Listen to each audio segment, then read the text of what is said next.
entre os funcionários e a atenção do líder a este aspecto pode fazer toda a diferença dentro de uma empresa, fazendo com que ela traga qualidade de vida às pessoas e ganhando assim o reconhecimento de toda a sociedade e principalmente do mercado.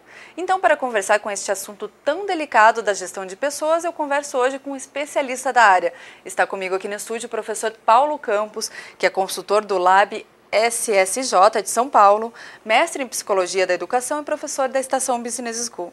Olá, professor, bem-vindo. Olá, Paulo, obrigado pelo convite. O professor é possumestrado em Psicologia da Educação, pós-graduação em Marketing e Comunicação, é graduado em Administração de Empresas e também em Educação Física. Professor, quais são hoje os principais desafios do líder que deseja criar uma boa equipe? Olha, Paulo, essa pergunta ela é interessante porque quando a gente pensa na construção de uma equipe, nós estamos falando do relacionamento entre pessoas.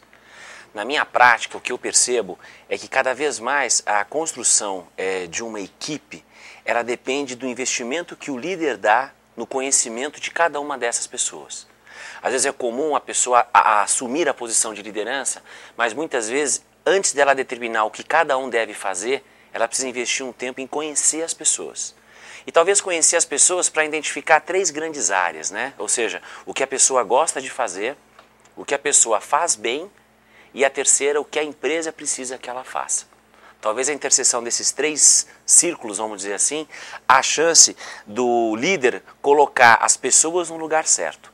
Ou seja, em que momentos eu posso usar os meus pontos fortes para que eu possa contribuir para a construção dessa equipe.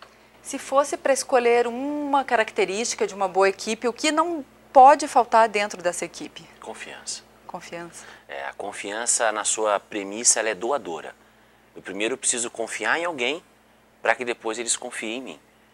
Então, eu só posso confiar nas pessoas quando eu invisto um tempo em conhecê-las.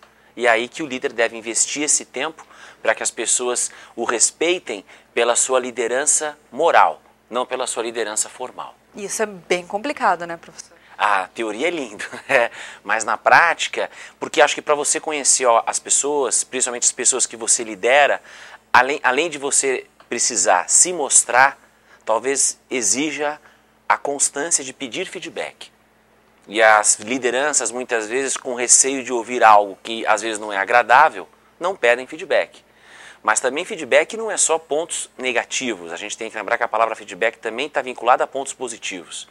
Então eu sempre recomendo para alunos, profissionais, com que frequência você pede feedback para as pessoas que você lidera. Existe uma frequência ideal para o líder passar esse feedback aos seus funcionários, sua equipe? Olha, formalmente talvez a cada 45 dias, mas no dia a dia é um elogio, é uma melhora aqui, mas acho que é um ponto importante. Sempre que você for dar um feedback construtivo, é importante você apontar onde está o problema, mas você também deixar claro o que ela pode fazer para melhorar. E o que ela pode fazer para melhorar, dê sempre 2 alternativas, porque assim quem vai escolher de fato o que vai fazer é a pessoa, e você só aponta. Então você fala, acho que seria essa a saída. Com certeza. Professor, como é possível unir as pessoas dentro da empresa e fazer com que elas fiquem mais motivadas dentro dos seus trabalhos? Olha, a literatura traz 2 formas de motivação, a motivação interna e a motivação externa. A gente pode dizer que a motivação externa ela está mais vinculada a 2 palavras, a motivação externa está vinculado a promessa e ameaça. Então, normalmente, o ambiente externo motiva as pessoas através do que elas podem ganhar ou do que elas podem perder. Quando ela pensa na motivação interna, a palavra agora sim, interesse e compaixão.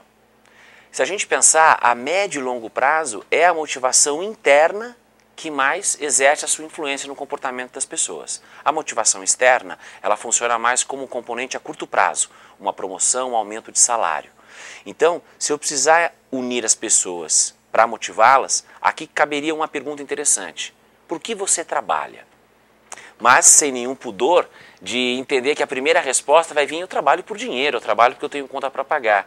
Mas talvez a partir da segunda, da terceira resposta, você passe a entender um propósito, você passe a entender uma causa, você passe a entender o porquê aquele trabalho acaba contribuindo, acaba desenvolvendo. Então, como unir as pessoas e motivá-las, talvez seria encontrar o que cada um se motiva, e aí volta a sua questão anterior. O que isso me motiva internamente, como é que eu posso de fato, usar os meus pontos fortes para colaborar com a equipe. Professor, hoje existe algum tipo de habilidade ou um perfil de profissional que seja mais desejado pelas empresas? Existe um perfil a ser procurado? Olha, sem dúvida que uma das características fundamentais é a capacidade de liderança, né? Entendemos a liderança como alguém que tem seguidores voluntários, alguém que entende que o resultado é importante, alguém que entende que as responsabilidades de cada um são básicas. Mas quando eu penso num jovem, principalmente essa geração Y que está aí no mercado, talvez uma das habilidades fundamentais para que você possa se dar bem no mercado de trabalho é você ser uma pessoa que saiba se relacionar. E para se relacionar, sem dúvida que você precisa aprender a ouvir e aprender a se colocar no lugar do outro. Para as duas ações eu recomendo, para ouvir, há um texto do Rubem Alves chamado Escutatória. E na primeira frase desse texto ele fala que nunca ele viu um curso de oratória, sempre ele vê curso de oratória, mas nunca ele viu um curso de escutatória. Quer dizer, a capacidade de você ouvir mais do que falar. E a questão da empatia é esse investimento em você se colocar no lugar do outro. Tratar o outro como ele gostaria que ele fosse tratado.